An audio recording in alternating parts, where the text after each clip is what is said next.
किसी एक गांव में सुधा नाम की महिला रहा करती थी। उसको 2 बच्चे थे, सूरज और श्रावणी। एक रोड हादसे में सुधा के पति की मौत हो जाने के कारण पूरे परिवार की जिम्मेदारी सुधा पर आ गई थी। सुधा ज्यादा पढ़ी लिखी ना होने के कारण उसने रोटी बेचने का व्यापार शुरू किया। सुधा ने बनाई हुई रोटियां बहुत ही स्वादिष्ट और मुलायम हुआ करती थी। वो कभी भी लाभ की अपेक्षा ना करते हुए कम दामों में रोटियां बनाकर बेचा करती थी। सूरज और श्रावणी स्कूल में पढ़ाई किया करते थे। अपना होमवर्क पूरा होने के बाद वो अपनी माँ की मदद भी कर दिया करते थे। सूरज और श्रावणी के स्कूल के सामने ही एक नया पिज्जा सेंटर खुला। पिज्जा सेंटर वालों ने अपने खुद के पेम्पलेट भी छापे और गांव भर में बांटे। उससे पिज्जा सेंटर का अच्छा प्रचार होने लगा। गांव में पहला पिज्जा सेंटर होने के कारण लोग वहां पिज्जा खाने के लिए भीड़ कर रहे थे। पिज्जा खाने की चाहत और उसका लुभावना चित्र देखकर लोग आकर्षित होने लगे। लोग लाइन में खड़े रहकर पिज्जा लेने लगे। तभी एक दिन स्कूल में श्रावणी की दोस्त सोना अपने दोस्तों को एक जगह बुलाकर बताती है, तुम्हें पता है, कल मेरे पिताजी मुझे नया पिज्जा सेंटर खुला है, वहाँ लेकर गए थे। वहाँ इतना स्वादिष्ट और टेस्टी पिज्जा मिलता है और वैरायटी तो इतनी होती है कि हम जल्दी चूज ही नहीं कर पाते। वो पिज्जा सेंटर हमारे गांव में खुला, ये हमारी खुशनसीबी है। हाँ सोना, तुम सही कह रही हो। मैं भी कल मेरे माँ के साथ पिज्जा सेंटर जाऊंगा। एक बार तुम सब भी पिज्जा सेंटर जाकर जरूर आओ। ऐसा कहकर सोना वहाँ से चली जाती है। सोना की बात सुन श्रावणी घर आकर अपनी माँ से, माँ, मेरी दोस्त सोना का परिवार उस पिज्जा सेंटर में पिज्जा खाने के लिए गया था। सोना कहती है कि वहाँ का पिज्जा बहुत ही स्वादिष्ट होता है। आप हमें कहीं नहीं लेकर जाती हो माँ, हमें भी पिज्जा खाना है, प्लीज माँ। और किसी दिन हम जाएंगे बेटी। सुधा ने समझा बुझाकर श्रावणी को शांत किया। श्रावणी ये सारी बातें सुनकर वहां से चली जाती है और सुधा सूरज से, देखो सूरज, सोनी छोटी बच्ची है, उसे कुछ समझ में नहीं आता।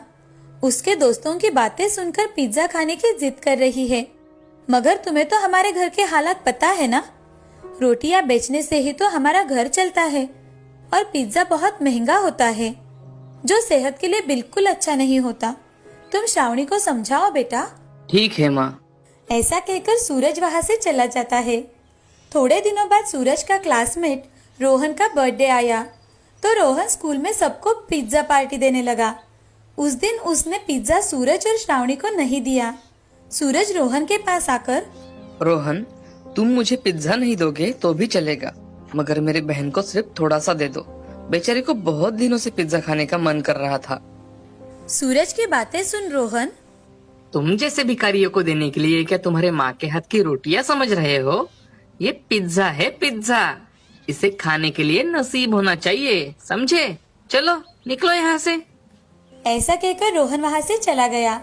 सूरज और श्रावणी भी घर वापस आ गए। तभी श्रावणी अपनी माँ से, माँ, आज हमारे स्कूल में सबने पिज्जा खाया, मगर रोहन ने हम दोनों को ही पिज्जा नहीं दिया। आज अगर आपने मुझे पिज्जा नहीं दिया तो मैं कुछ भी नहीं खाऊंगी। श्रावणी रोते रोते अंदर कमरे में चली जाती है।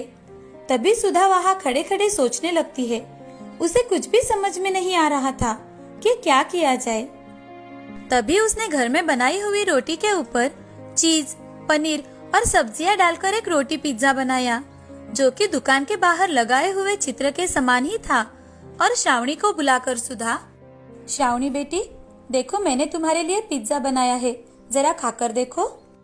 मुझे ये बकवास रोटी पिज्जा नहीं चाहिए, मुझे पिज्जा सेंटर का पिज्जा ही चाहिए।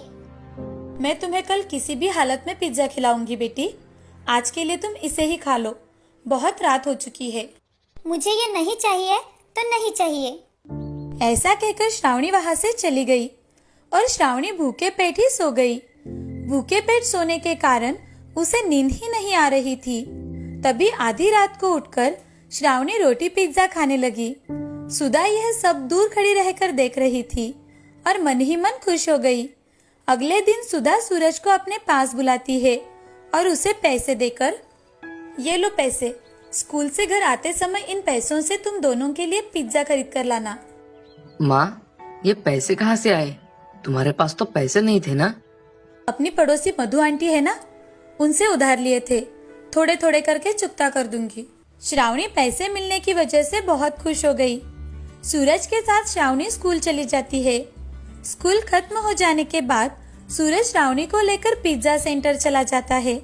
वहां जाते ही सिक्योरिटी गार्ड उन्हें रोककर तुम अंदर नहीं जा सकते। हम अंदर क्यों नहीं जा सकते? हमारे पास तो पैसे हैं ना। हमारे बॉस ने तुम जैसे को अंदर छोड़ने का ऑर्डर नहीं दिया है। ये सुन श्रावणी रोने लगती है। ठीक है अंकल, हम यही खड़े रहते हैं। बस आप अंदर जाकर हमारे लिए इन पैसों से पिज्जा लेकर आइए। सूरज की बात सिक्योरिटी गार्ड को ठीक लगी और उसने सूरज से पैसे लेकर पिज्जा काउंटर से पिज्जा लाकर दिया। दोनों खुशी से घर आए। घर आते ही श्रावणी बड़ी खुशी से चलो भैया, अब हम पिज्जा खाते हैं। ये लो। श्रावणी ने उसमें से एक स्लाइस निकालकर जल्दी से खा लिया और बॉक्स सूरज के सामने रख दिया। सूरज ने भी पिज्जा का एक स्लाइस उठाकर खा लिया। वो चुपचाप एक दूसरे की ओर देख ही रहे थे, तभी सुधा वहां आकर, बच्चों पिज्जा पसंद आया? माँ, इस पिज्जा से अच्छा तो तुम्हारा बनाया हुआ रोटी पिज्जा अच्छा है माँ। हाँ माँ, ये सूखी हुई रोटी की तरह लग रहा है। कल आपने बनाया हुआ रोटी पिज्जा तो बहुत ही अच्छा था माँ। मगर तुमने तो कल कोई रोटी पिज्जा खाया ही नहीं, तो तुम्हें कैसे पता? हाँ, ये सुनकर श्रावणी वो माँ, वो ऐसा कहते ही सुधा जोर जोर से हंसने लगी। तभी सूरज अपनी माँ से, माँ, क्या आप मुझे और मेरे दोस्तों के लिए रोटी पिज्जा बना कर दोगी?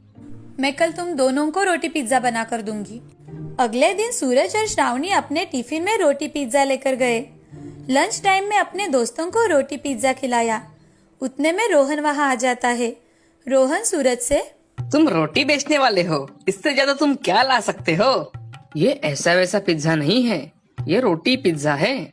चाहो तो खाकर देख लो, ये तुम्हारे लाए हुए पिज्जा से कई गुना अच्छा है। रोहन एक रोटी पिज्जा का टुकड़ा उठाकर खाता है। तभी उसका स्वाद उसे बहुत पसंद आता है।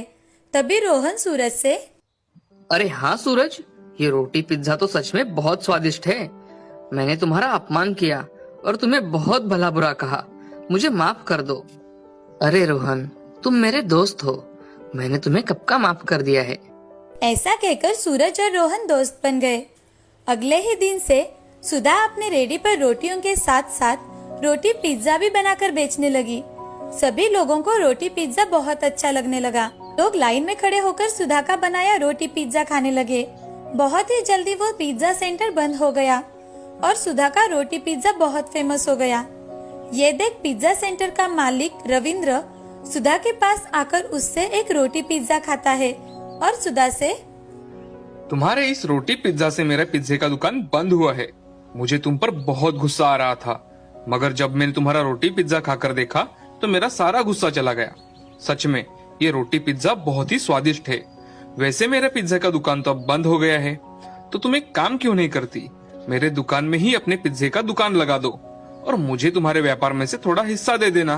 बाकी मार्केटिंग का काम मैं देख लूंगा। रविंद्र की बातें सुन सुधा बहुत खुश हो गई और झट से मान गई। ऐसे ही दिन ब दिन सुधा का रोटी पिज्जा बहुत मशहूर हुआ। स्वाद के साथ साथ मार्केटिंग अच्छा रहने के कारण बहुत कम समय में ही उसका पिज्जा का व्यवसाय बहुत बढ़ गया। उन्होंने बहुत पैसे कमाए और वो कुछ ही दिनों में अमीर बन गए। अब सुधा ने झोपड़ी की जगह एक अच्छा घर बनाया और बच्चों के साथ सुधा खुशी खुशी रहने लगी। उसका रोटी पिज्जा लोग बड़े चाव से खाने लगे। इस कहानी से हमें ये सीख मिलती है कि जिंदगी में बुरा समय तथा अच्छा समय हर किसी का आता है, लेकिन उससे हमें अपना संयम तथा विवेकशीलता नहीं खोनी चाहिए और अपने मेहनत के दम पर हर नामुमकिन काम मुमकिन करने का प्रयास करना चाहिए।